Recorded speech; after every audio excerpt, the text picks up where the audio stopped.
Mesmo sem ter uma religião, todos nós sentimos necessidade pelos sensos de propósito, de significado. E isso é uma base de uma boa vida. Com isso, qualquer situação é suportável, como já escreveu o psicólogo e sobrevivente de Auschwitz, Viktor Frankl. E é uma visão que tem sido reforçada por pesquisas na área.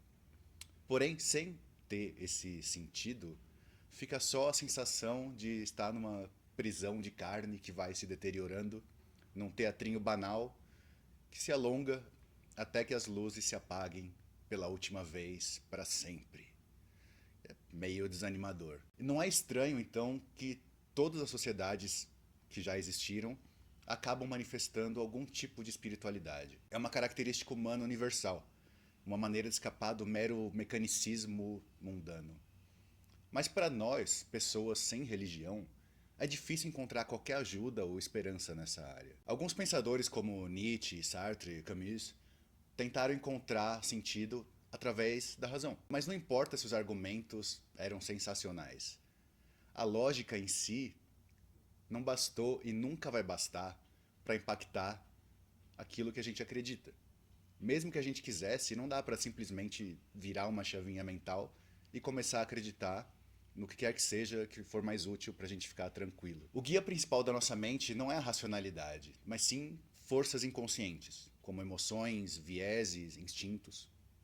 E além disso, nós temos uma atração primal por sentir algum tipo de transcendência, um gostinho do sublime. De novo, é uma forma de encontrar consolação diante do absurdo da existência. E doutrinas que souberam oferecer isso persistiram por séculos ou até milênios e continuam persistindo. A gente precisa então ir além do clichê de simplesmente descartar qualquer ideia ligada a uma religião. A gente precisa estudar os métodos usados para lidar com essas necessidades humanas e para inculcar ideias em cabeças.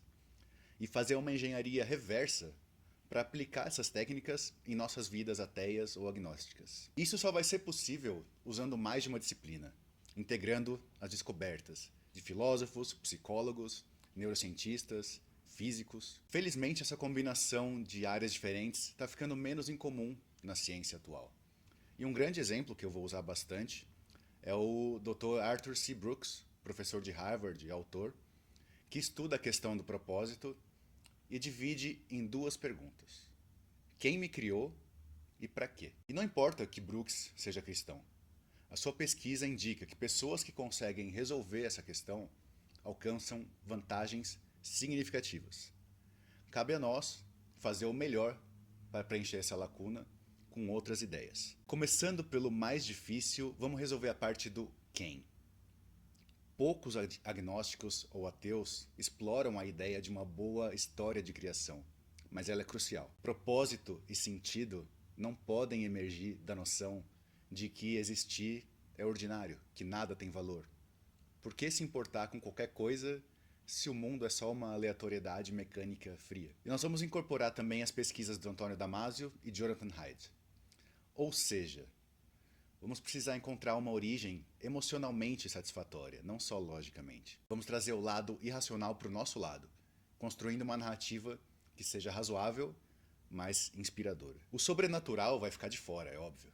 A gente nem vai precisar de nada assim, porque as leis naturais já são impressionantes o suficiente. Mas vale sempre lembrar que não dá para criar um senso de significado só com argumentos lógicos. Para ensinar o inconsciente, vai ser necessário expressar ideias científicas com linguagem e imagens de impacto. Vamos começar voltando no tempo, antes da vida, das estrelas ou até de átomos existirem, e vamos imaginar o universo do jeito que a gente entende como ele era. Retorna toda a existência até uma fração infinitesimal de espaço, quente, compacta, incompreensível. Lá estamos, quase 14 bilhões de anos atrás, nos primeiros instantes após o Big Bang. E um leve desequilíbrio entre matéria e antimatéria, ainda sem explicação definitiva, permitiu a expansão daquele estado extremamente quente e denso.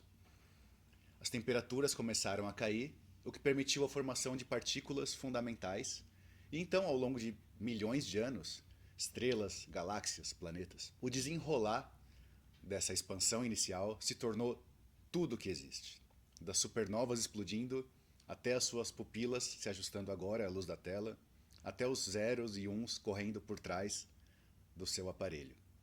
Tudo isso regido pelas mesmas leis fundamentais da física. E compreendendo esse processo infinito e ininterrupto, a gente se vê na posição improvável de estarmos vivos.